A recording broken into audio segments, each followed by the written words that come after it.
plan to be part of his crew or his clones, or what's the story behind that?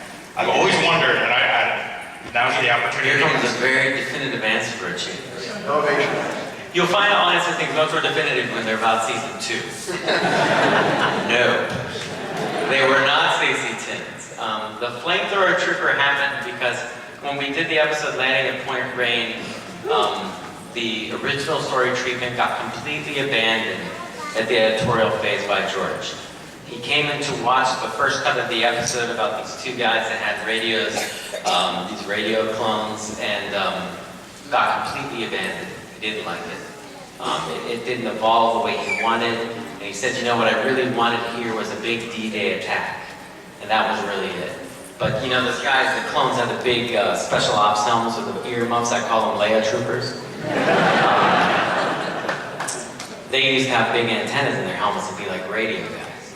So we had to really scramble, and I sat with George Lucas for 2 days and recut the entire Landing Point Rain episode with using aerial footage and actual live-action shots from World War II, a big data bank that George has left over from making his live-action films. When we recut that, we then did the layout in a very short amount of time, in 2 weeks, to those live-action shots. And at one point when they were going through the tunnel, George said, you know, let's have some flamethrowers come up here. Let's burn these bugs out. Let's bring them up. And we were like, we don't have flamethrower guys. He's like, yeah, well, yeah, you do.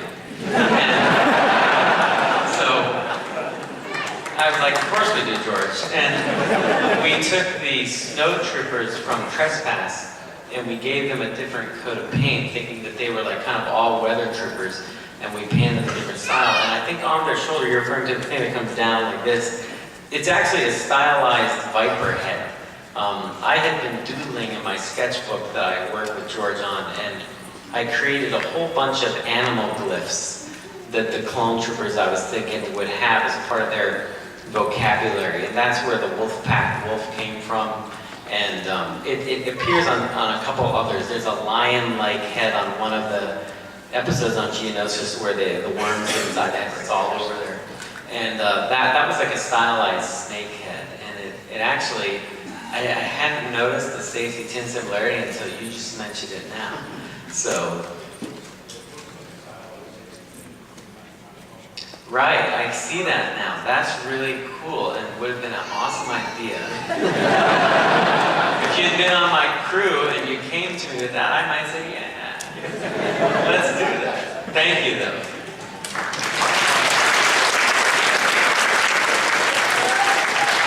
Hey guys, I have a question for both of you. Dave, I was wondering if you use any of the essential guides or the visual dictionaries at all as a reference point for any of your episodes. And if so, are you planning on working with any of the authors that are, you know, making the new essential guides characters, which I think they said it was going to drop next year or the year after that, or any of the characters that you created for that? Yeah, I mean, I'll answer the first part, you probably handle the second part, Encyclopedic Man, which is that the Gundark in Clone Wars came right out of one of those books. You know, we got the reference, and I was sitting with George, and we said, well, let's put a Gundark in it, and we opened up the page, and well, there's a Gundark, and we're done. You know, the design was done. Sometimes when we will take things and hybrid it a tiny little bit for our stylization needs or animation needs, but yeah, I mean, when we write the stories for Clone Wars with George, we have a stack of books, and Pablo, you know, they send them right over to us. And we have them the whole time, so we're very aware of all that material. And myself and Leland, we get emails all the time just to double check. Someone from the production crew will say, okay, we just want to make sure that Planet X is nowhere near Planet Y because reinforcements have to come from Planet Z or whatever. And we're like, yeah, that makes sense, you know. There's always that pause, though.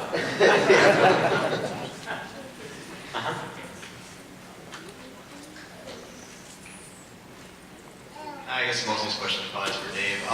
Obviously, sorry. You gave some good answers the other day, so I do it. The other day, not today. Right. But I guess with the quick question with a follow-up question is just, you know, most of the Star Wars stuff comes in trilogies. Is there a certain limit on how many seasons of Clone Wars you guys are doing? And then the follow-up to that is, has there been any discussion to do other animated series in the future, or even just in passing? As far as other animated series, I don't know, I think that's always been motion. Right now we're so into Clone Wars with Lucasfilm Animation, that's my entire focus. There are other things happening in animation, and I think that Seth might have something to say about that. So, but I would speak on his behalf about it, so you'd have to ask him about it. But as far as I'm concerned, I mean, how many seasons are we going to do? I think luckily it's largely up to the audience. George loves the Clone Wars. He really enjoys it, and I think that he's happy to keep making it as long as you're all going to watch it. So it's kind of up to you.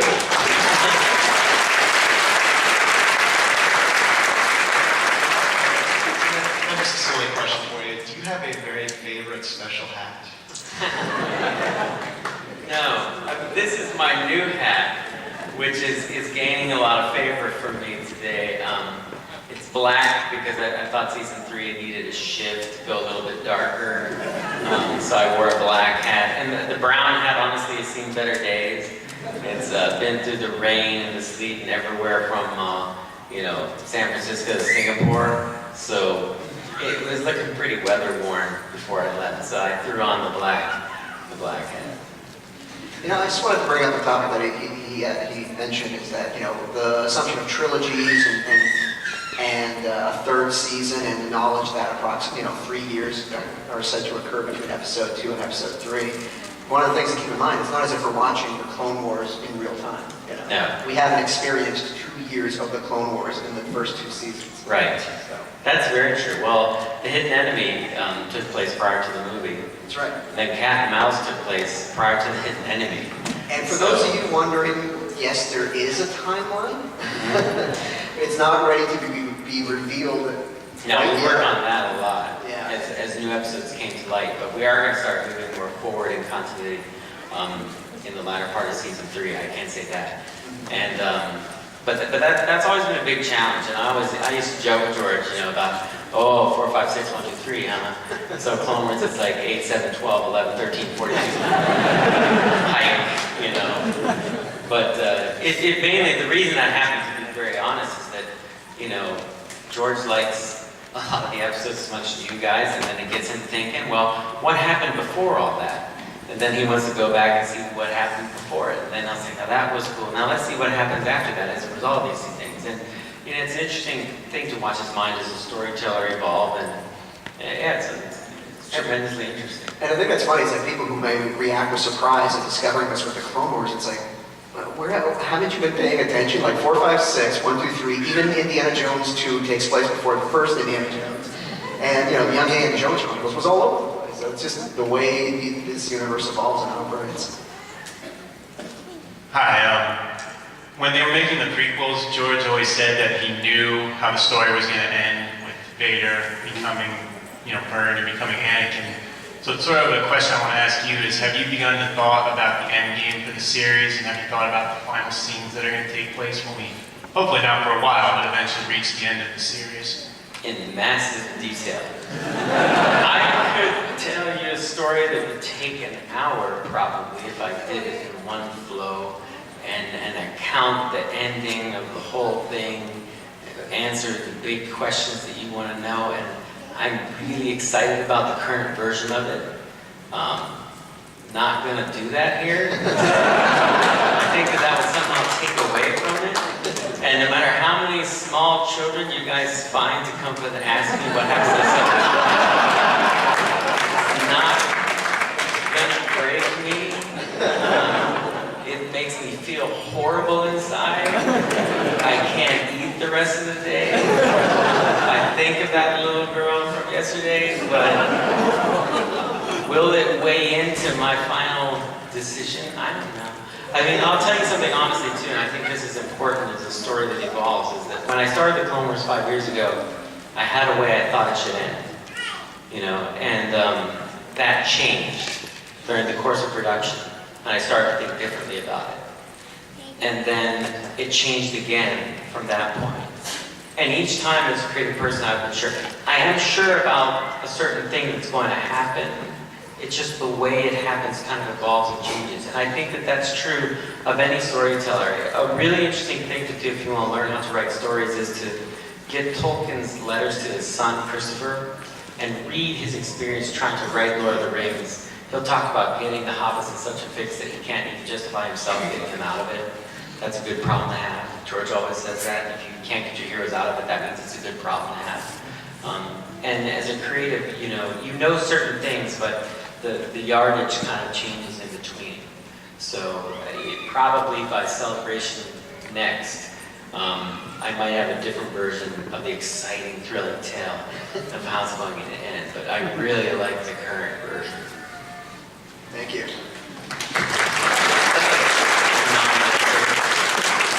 That was easily the best known answer ever.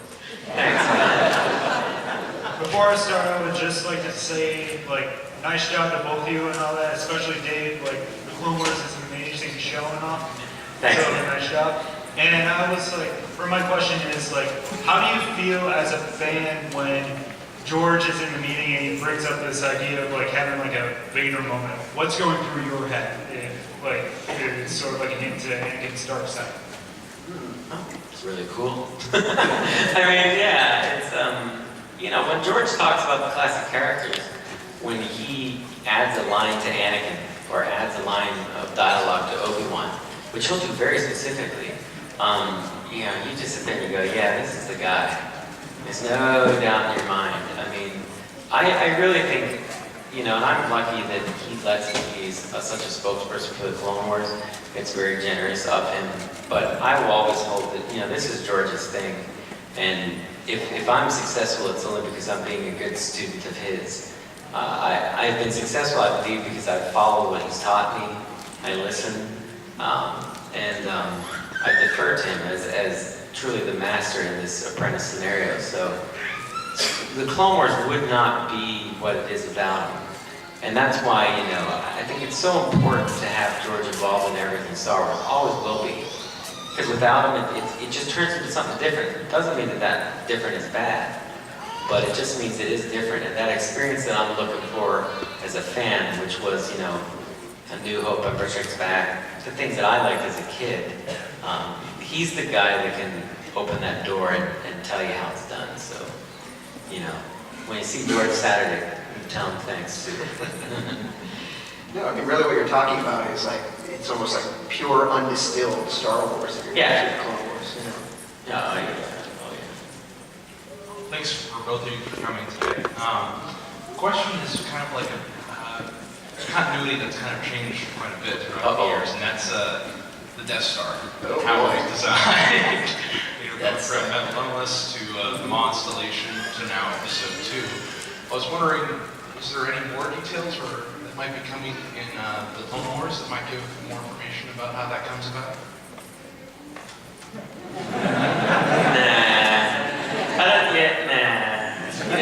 Not really.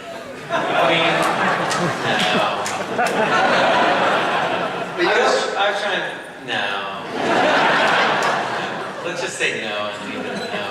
Let's be nice for a change, no. What do you think? No, but I did want to address one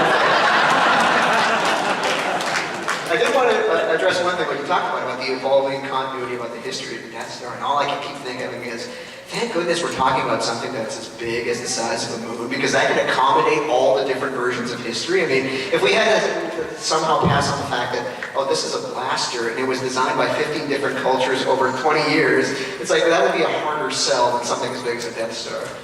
So I always keep saying the universe will find a way to correct itself. That's the way of looking at it that way. Thank you. Thank you.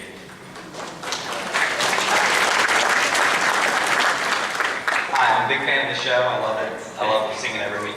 I am a big canon continuity buff, but I don't get worried about that stuff because that's Pablo's job. But That's true. Thank you. I was just wondering, I have a question and two requests. My question for you is, would you like to see Plo Koon use his green lightning electric judgment in the show? Well, the clapping might go away here. Because I've never seen him do that. I saw it in the game, Jedi Power Battles, but I went into a lengthy conversation yesterday at the end of my panel about what I think about turning them into too many superheroes. I don't think that the Plo Koon's like an airbender. He can control the power of the weapon. You know, I just don't think that it's not something I ever saw Obi-Wan Kenobi do. It's not something I ever saw, you know, Luke Skywalker was really behind the curve, and he couldn't even lock a laser back at someone. So, I mean, his strength was an inner strength, Luke, you know, and, yeah, so no. You know, another example of this came up because I remember early on when Vera Sophie was being introduced in this series, according to the lore in the expanded universe, she has all these healing abilities, which is great for the purposes of telling a unique type of story in the book. But when it comes to, it's like, well, is she going to have healing abilities in the That was a show? big debate thing, actually. Yeah, we thought about that, but it just didn't, you know, it didn't manifest. It wasn't needed in the story either, so. Because then you often get to the question of, you know, how are Jedi portrayed in the sources that we know and trust? And could Obi-Wan do magic healing abilities? And questions like that. Requests? Yes. Could we go to Malastare, have Ben Quadinaris racing there, and have him killed by Pablo the Happy Dog? That's a strange show that you're proposing. I have Malastare, the Zillibeast was there, so that seems more probable, but Seth might be able to do something. yeah, it sounds like something you'd want to talk to Seth about.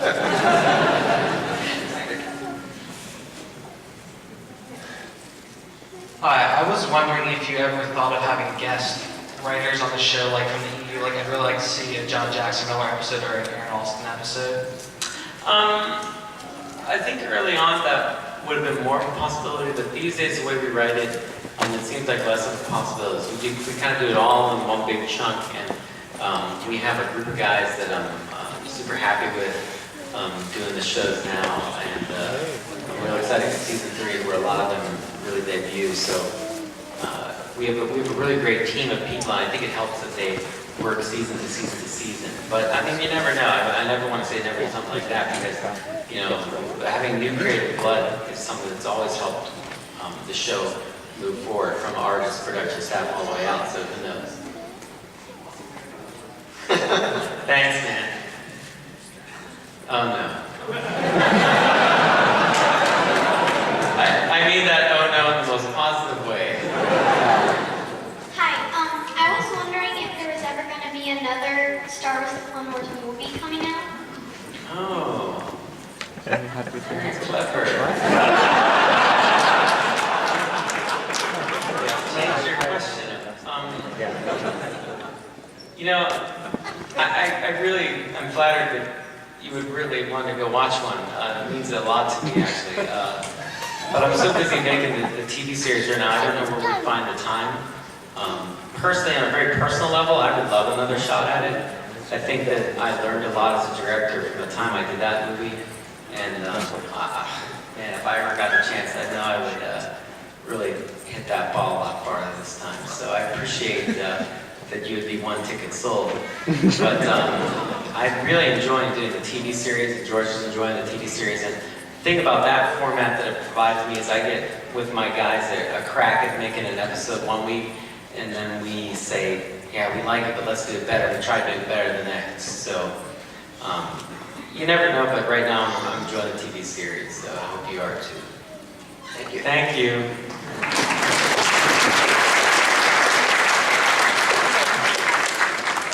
Thank you for answering so many questions. Oh, I love it, man. I mean, why else would I come here? It's you guys flew all this way or drove all this way and took your time. I mean, I think it's part of my job. Okay, over the last 2 seasons, as well as the 2004 Clone Wars series, the first Separatists have been losing nonstop. They've been getting captured. The leaders are all getting captured. Are they going to get a break soon? Or Oh, what are you, a separatist? You're a sympathizer. Yes.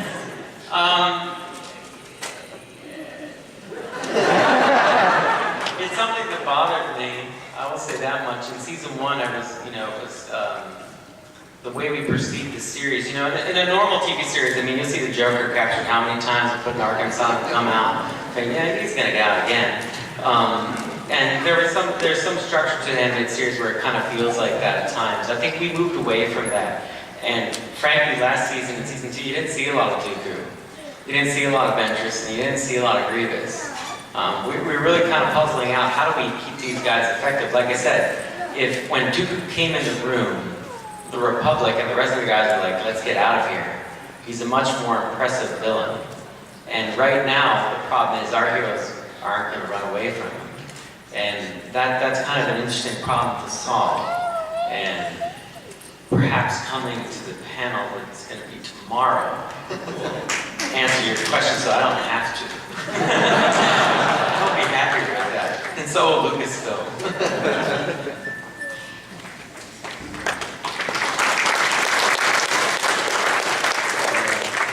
Hello, Mr. Filoni. Hey. I asked this to Pablo last night. Oh, good. What did I say? Pablo?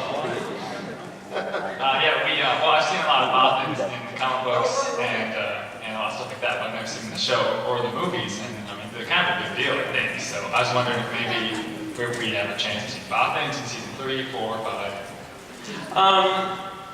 Not in season 3, only because I don't have the character model, but that seems like a likely possibility. I'm always looking for new aliens to put in the show, especially in the background, to get rid of some of those Authorians. So, that was a big deal for us. Did they ever, at one point in the early storytelling and the story writing, were there ever Bothans at one point? Because you went to Bothawi, but you never went to the planet. Yeah, it was never really discussed, no, because the Clone Wars is really parceled out in what we can build for any one episode. Exactly. So it's a very kind of like, counting your beans and do it. I have to barter with my production team. Can I get this? Yes, you lose that. Oh, well, can I get this one? You lose that. And we go back and forth. I mean, I think I've said a couple times this show, you see that with the Jedi's robes. I have to lose them constantly. Sometimes if I want to have a 4th Jedi Master in a shot, none of them can have their robes, so they just have tunics. Because adding that 4th character increases the amount of cloth sent in the episode, and we physically can't get the episode done on time. So you saw this in, IG-88 used to be part of the cantina. Why? Because his head was there, they used it to repurpose it. Bossk wears an X-Wing flight suit, kind of. So we've repurposed a lot of things to try and create aliens, and Killian Plunkett, I wish he came. He's brilliant at leading his team of designers to try and think in that kind of retrofitting kind of way for the show. But it'd be great to have Bob. I'm definitely